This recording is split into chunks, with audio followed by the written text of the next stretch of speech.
রাজনীতিতে ভিন্ন মত থাকবে, তবে সবাই মিলে একটি রেইনবো রাষ্ট্র গড়ে তোলা হবে যেখানে সত্যিকারের গণতন্ত্র প্রতিষ্ঠা হবে বলে মন্তব্য করেছেন মির্জা ফখরুল ইসলাম আলমগীর।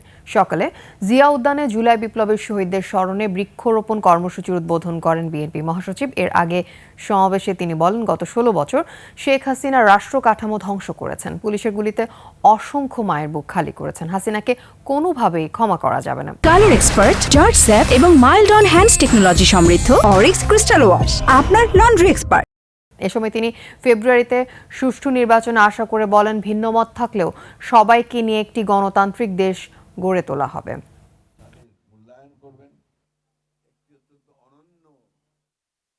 আমরা বিশ্বাস করি আপনার ভিন্ন মত থাকবে, বহুমাত্রিক মত থাকবে। কেউ গণতন্ত্রে বিশ্বাস করবে, কেউ সমাজতন্ত্রে বিশ্বাস করবে, কেউ আপনার ওয়েলফেয়ার স্টেটে বিশ্বাস করবে।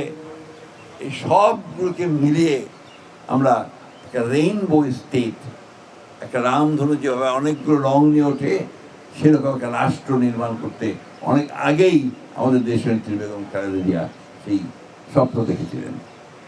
আমাদের ভারপ্রাপ্ত চেয়ারম্যান জনাব তারেক রহমান ৩১ দফা দিয়েছেন। সেই ৩১ দফার মধ্যে প্রতিটি কথা, আজকে যে সংস্কারের প্রশ্নটা উঠছে, সংস্কার যে প্রস্তাবগুলো আসছে, তার প্রত্যেকটি প্রস্তাব আমরা ২০২২ সালে দিয়েছি।